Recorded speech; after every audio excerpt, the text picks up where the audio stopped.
His words were vicious as hell, insulting not just me, but dragging Tushan Yue into it too. My gaze went ice cold, and a chilling aura spread from my body. I pulled Tushan behind me, stepped forward, looked Kangya straight in the eyes, and said word by word, "How do you want to die?" A cold, killing intent burst out from me, and the air around us seemed to drop a few degrees. The demons who were watching for entertainment felt that killing intent hit them and couldn't help but shiver. Kangya was stunned by my aura for a moment, but quickly snapped out of it, feeling utterly humiliated. Good, good, good. He said good 3 times, veins bulging on his face, unleashing his demon power without holding back. Still talking tough when death's at your door? This young master will grant your wish today and show you how pathetic the human race is. He flashed forward, his hands turning into sharp claws, bringing waves of cyan blades that came at me from all directions. That's the Heavenly Wolf Clan's ultimate technique, wind-splitting claw. Some knowledgeable demons cried out in shock. Facing this fierce attack, I watched the incoming blades calmly.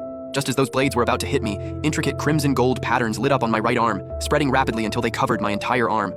Dragon-scale phantoms flickered beneath my skin. An aura far more dominating, far more ancient, and far more noble than Kangya's exploded from my body. The moment that aura appeared, the entire bustling marketplace went dead silent. Every demon felt a throbbing pressure from deep within their bloodline, instinctive trembling. Especially Kangya, he felt it the most clearly.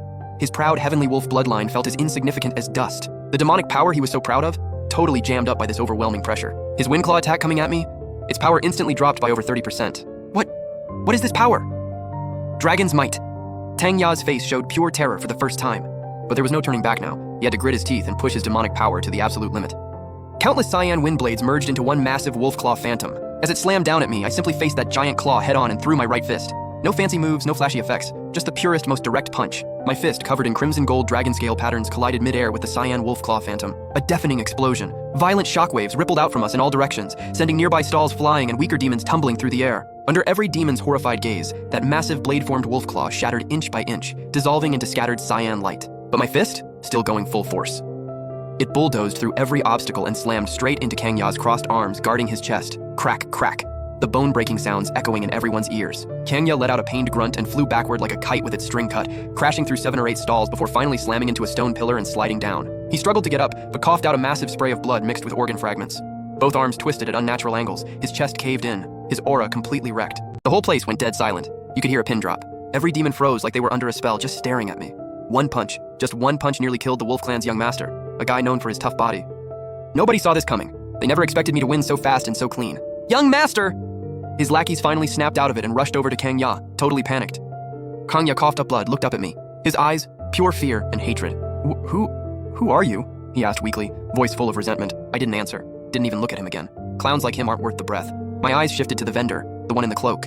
He was staring hard at my arm, those glowing green eyes locked on my dragon scales. His body was shaking, couldn't tell if it was excitement or fear. I walked up to his stall, dropped the metal fragment in front of him, then flicked my finger. Blood shot out from the tip. One drop of crimson blood hovered over the fragment, glowing faint gold, packed with insane power.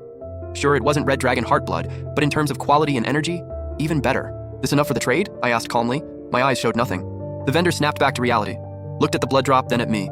His throat made this weird rasping sound. Finally, his shaking hands reached out. He carefully collected my blood in a jade bottle, then bowed deep, grabbed the rest of his stuff and disappeared into the crowd. I picked up the metal fragment and sent my spiritual sense into it. Sure enough, I sensed a faint aura coming from the same source as the stone tablet. Just then, the jingling of jewelry grew closer, and Tushan Yue appeared outside the crowd with several maids. She looked at the wrecked scene, then at Kangya lying on the ground, before finally locking eyes on me. "Chen, I leave for just a moment and you already caused this much trouble?" Her tone carried a hint of playful reproach. The yokai around us saw her appear, and immediately bowed respectfully, not daring to slack off. Those wolf yokai lackeys looked like they'd found their savior and rushed to complain. "Lady Tushan, you must stand up for our young master. This human attacked us in public and seriously injured us. Young master, please have her seek justice for us." Tushan Yue raised an eyebrow, her voice turning cold. "Oh, attacked in public? That's not what I heard. Sounds like he was bullying people." The trade zone at the Myriad Yokai Gathering has always been about mutual consent and fair trade. Kangya broke the rules. He brought this on himself. If you're not happy about it, go find the Pale Wolf King and see if he'll come complain to me over something this petty. Her words seemed reasonable on the surface, but they were dripping with blatant favoritism. The wolf yokai immediately fell silent, their faces turning red as beets, not daring to say another word. "Why don't you hurry up and take your waste of a young master and get lost? You want to stand here and embarrass yourselves?" Tushan Wei snorted coldly. The wolf yokai, like they'd just been pardoned, fumbled to lift the unconscious Kangya and scurried off. Just like that, the whole mess was over. But the way all the yokai looked at me had completely changed. If back at the mountain's base they were just shocked by my strength, now it was full-on awe. In the yokai world, the strong rule. It's a law carved into their bones. I'd proven my power through violence. Tushan Yu walked up beside me, a faint fragrance drifting over. She glanced at the metal fragment in my hand. "Was all this really worth it for some scrap metal? You just pissed off the entire Skywolf clan." "Worth it." I pocketed the fragment. 2 words, dead serious. "You?" Tushan Yui shook his head, but I caught a flicker of respect in his eyes. "You're exactly like Sister Hei back in the day. Come on, the show's about to start. I know a good spot." He led me through the crowd toward the most massive palace at the center. Tushan followed close behind, practically worshipping me, looking at me like I was some kind of god. After passing through several guards, we reached an open-air viewing terrace. Perfect view overlooking the entire venue. Already seated were some seriously powerful demons. The Lion King, Tushan told me about, and that monkey demon calling himself the Great Sage. They were talking in low voices. When they saw Tushan Yue bringing in a human, their faces went full surprise mode. Tushan Yue didn't care. He pulled me down next to the main seat and smiled at the demons. Let me introduce you. This is a Chen, one of my guys.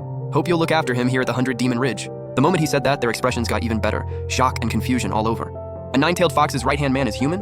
Word gets out, the whole ridge is gonna lose it. I stayed quiet, calmly taking their stares. I knew what this was, Tushan Yue vouching for me, announcing my presence to everyone. I'm racking up favors fast. Right then, a long bell rang through the sky. The gathering of 10,000 demons officially began. Sitting up high, looking down at the fired-up demons below, my mind was somewhere else. That punch earlier, I tapped into the dragon scale power on my right arm, like opening a floodgate. An endless power just poured out. But at the same time, the mysterious stone tablet in my core started vibrating, and this metal fragment I'm holding, it actually glowed softly when I used that power. How are these three connected? I have no clue. Watching the chaos below, I felt this urgent pressure building. I need to get stronger, fast. Strong enough to uncover every secret, strong enough to face the Yin Mountain sect's endless waves of assassins. And this gathering? This might be my shot.